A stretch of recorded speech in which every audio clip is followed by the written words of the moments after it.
Greetings, YouTube. As I've said here before on my channel, I was raised Catholic, even though I ceased believing in the Christian God at around age 5, and I left the church formally at 14. And I was the survivor, and am the survivor, of sexual abuse at the hands of two different people, neither of which had any connection to the Catholic Church.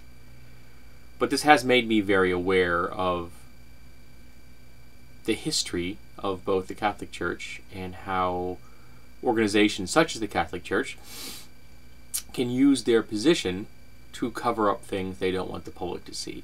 As part of a settlement with the Archdiocese of Chicago concerning some 30 accused priests of pedophilia, child rape, they have released some 6,000 documents. I'm going to send you, include a link to a Metafilter post about this.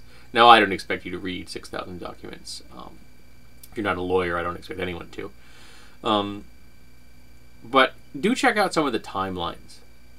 Because some of the timelines, well, they're monumentally depressing, but they're written in such a precise and clean manner. They're so sterile and clinical. And yet they show over time suspicions and concerns and confirmations that were ignored because there's one after another after another. And you couldn't have that if at the first one someone had stepped in and made sure that the process stopped. But they didn't. They brushed it under the rug, or downplayed it, or shuffled the person from place to place, or quietly paid off a family. I consider the Catholic Church to be morally bankrupt for any number of reasons, but this one here is the first and foremost. This is number one. As I've said in the past, the worth of society is how it treats its youngest and most vulnerable members. And this is a sign that this particular entity, the Catholic Church, had no concern whatsoever for the most vulnerable members of its congregation, children. They didn't care at all. They cared about their PR. They cared about their bottom line. They cared about making sure that the mother church kept a good facade.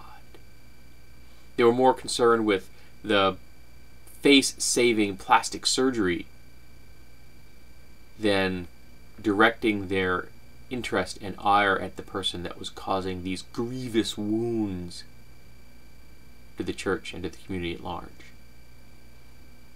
Because these priests tore holes through the fabric of these people's lives. And yet the church hid them. They aided and abetted rapists. And every single member of the Catholic Church that knew what was going on and didn't stop it from the second it was suspected should be arrested and charged with aiding of rape. From the lowest layperson in the church up to the Pope should be charged. And yes, we know that at least one of our popes knew, because he was part of the investigation team. You know, the one that just retired recently? Yeah, him. So, the Catholic Church is morally bankrupt, in my opinion. It is an entity that is outlived its past, even if it ever had a useful purpose. And I question whether it did. It became more concerned with the legalism of its doctrine than with the teachings that are supposed to have inspired it from the words and deeds of Jesus. I'm not Christian, and I think I'm better at understanding what Jesus said and did than a lot of the people involved in the Catholic Church. Love thy God, love thy neighbor. It's a pretty simple message. And yet, they have spent centuries wrapping that simple message in layer after layer after layer of pointless legalism till you get to the point where you'll just very quietly brush the rape of a child under the rug because it's inconvenient to your public appearance. Every single person in the Catholic Church that was involved in this should be held culpable. And they never will. Some of these priests might. But that's not going to save the lives that were torn asunder. That's not going to undo the damage that was done. There is no redemption for these people.